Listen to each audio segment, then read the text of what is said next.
يمكن النهارده انا هتكلم عن تجربتي وشخصيه، لاني انا من عشاق الصبغه بشكل عام. ان انا بحاول دايما اغير من لون شعري، بحس بالتجدد والنفسيه بتتغير للاحسن. وكمان بالنسبه للشيب والشعر الابيض، الصبغه مهمه جدا. لانها مش حاجه جديده، يعني هي حاجه منذ العصور. مش بالموضوع بس مقتصر على لينا كسيدات وفتيات، كمان الرجال ايضا بيستخدموا الحنة وخلطات الاعشاب المختلفة عشان يخفوا الشيب ويقللوا من ظهور الشعر الابيض.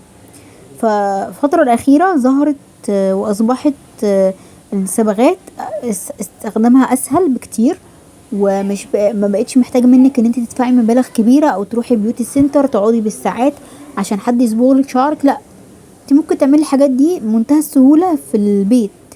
ويمكن من اشهر الصبغات والاكثر انتشارا هي صبغة بيجن. فاليوم هنعمل ريفيو سريع عن انواع صبغة بيجن، طريقة استخدامها، كل حاجة تخص الصبغة دي. فتابعوني للنهاية، اشتركوا في القناة، وفضلا حبايبي وليس امرا لايك للفيديو، واكتبوا لي اسئلتكم، سواء خاصة بالريفيو بتاع النهاردة او حتى بالريفيوهات السابقة، وانا هرد على كل الاسئلة اللي بتجيلي. هنبدأ اول حاجة، لو انتي بقى من عشاق الصبغة عايزاكي تركزي معايا قوي، لان حلقة النهاردة دي هتعجبك جدا جدا جدا. هنبدأ اول حاجة بازاي نستخدم مسحوق صبغة بيجن للشعر. هنفرغ كمية من مسحوق بيجن في وعاء او كوباية غير معدني، يضاف مية الصنبور بدرجة حرارة الغرفة، منستخدمش مية سخنة او مغلية، ونخلط المزيج كويس جدا بالفرشة عشان نعمل عجينة تكون موحدة. حاولي قوي وانتي بتحطي المية تكوني دقيقة عشان ما تبقاش المكونات سائلة معاكي. ويوضع الخليط بسرعة على الشعر وهو جاف من الجذور حتى الاطراف. وخامسا، نمشط الشعر عشان نتأكد من تغطية كل الخصال تماما بالمزيج ده.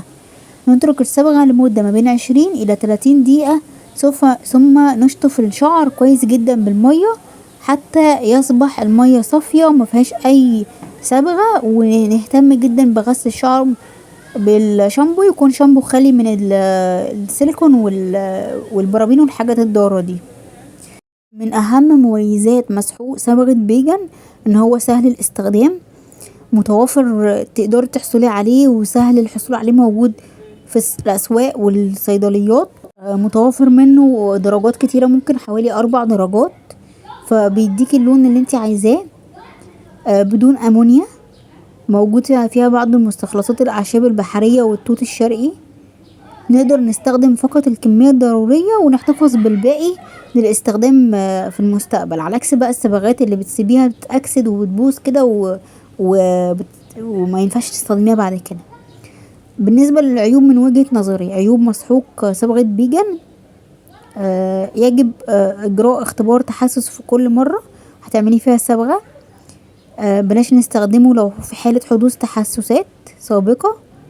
بلاش نستخدمه بكمية كبيرة عشان ما يسببش جفاف.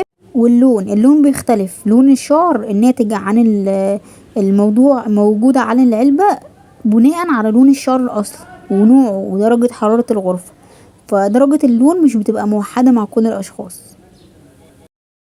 ثانيا، هي صبغة بيجن معالج لون الشعر السريع. طريقة الاستخدام: بنحط كمية متساوية من كريم كل انبوب على الفرشة المرفقة في العلبة، وبعدين نحط الخليط على الشعر الجاف بالتساوي. يترك الكريم على الشعر لمدة ما بين 5 ل10 دقايق، وبعدها نشطف الشعر كويس جدا بالمية الدافية حتى يصبح المية صافية. من مميزات صبغة بيجن معالج لون الشعر السريع: سريعة وسهلة الاستخدام، بتحتوي على مستخلص مكونات طبيعية بتديكي لون غني بيدوم لفترة طويلة. برضو بنقدر نستخدمها فقط الكمية المناسبة لشعرك، والباقي نحتفظ بيه الاستخدام في المستقبل. عيوبها يعني متهيألي واعتقد، بس مش متأكدة اوي من المعلومة دي، ان هي بتحتوي على الامونيا. والمهم اوي ان احنا نعمل اختبار حساسية قبل كل مرة بنستخدمه فيها، وبلاش نستخدمه لو ظهر اي علامة من علامات التحسس زي احمرار، حكة، تورم وكده. ثالثا صبغة بيجن معالج لون الشعر السريع الخالي من الأمونيا. طريقة استخدامها: بنحط كميات متساوية من الأنبوب 1 والأنبوب 2 في وعاء، بنحط المزيج على الشعر الجاف باستخدام الفرشة المرفقة ونمشطه لضمان التوزيع المتساوي للصبغة، ونترك الصبغة لمدة 10 دقايق وبعدها نشطفها كويس جدا بالمية والشامبو. مميزات صبغة بيجن معالج لون الشعر السريع الخالي من الأمونيا: أولا سريعة وسهلة الاستخدام، ثانيا خالية من الأمونيا، ريحتها يعني كويسة، بتديكي لون غني بيفضل فترة معاكي فترة طويلة جدا، بنستخدم فقط الكمية الضرورية وتقدري تحتفظي بالباقي لاستخدامه بعد كده. سادسا بتحتوي على بلسم يعني بيطري شوية من الشعر.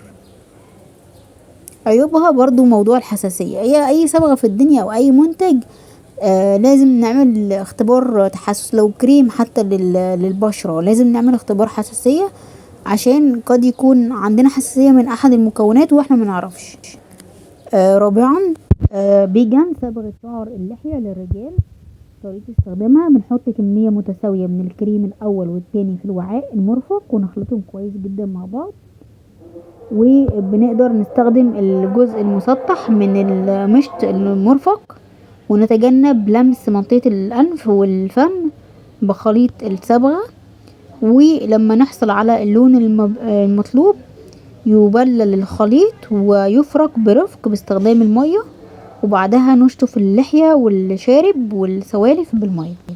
مميزات صبغة بيجن لشعر اللحية للرجال: بتدي لون حلو قوي من غير ما تلطخ البشرة، خالية من الأمونيا، اللون بيفضل فترة طويلة، ويمكن الاختيار ما بين الدرجات الألوان المتعددة، والكريم عالي اللزوجة فحلو جدا، وبيحتوي على زيت الزيتون اللي بيساعد شوية ان هو يرطب الشعر اللحية. عيوب: لازم نعمل فيها تيست او اختبار حساسية قبل كل مرة بنستخدمه فيها، ولو ظهر اي علامة من علامات التحسس على طول نتوقف عن استخدامها. قد يختلف لون الشعر الناتج عن العلبة عن بناء طبعا على لون الشعر الاصلي ونوعه ودرجة حرارة الغرفة، يعني الشعر الابيض غير الشعر الاسود غير الشعر الاشقر غير الشعر البني، الشعر الناعم غير الشعر الخشن غير الشعر الافريقي، فكل حالة بتختلف تماما من حالة الاخرى، وبالتالي اللون الصبغة نفسه بيختلف على حسب طبيعة الشعر ولون الشعر الاصلي. يا رب تكونوا استفدتوا من حلقة اليوم. النهاردة قلت لكم رأيي في الصبغة، قولي لي انت كمان رأيكم فيها لو استخدمتوها، سواء كانت تجارب ايجابية او حتى سلبية. اتمنى تكونوا استفدتوا من حلقة اليوم. بتعب كتير جدا ان انا اوصل لكم معلومات، يا رب تكون بتفيدكم. حاولوا كمان ان انتوا تفيدوني بلايكاتكم الجميلة وشير الفيديو، شاركوا الفيديو مع اصحابكم وعائلتكم، وبلاش توقفوه عندكم عشان الكل يستفاد. اشوفكم في حلقة جديدة.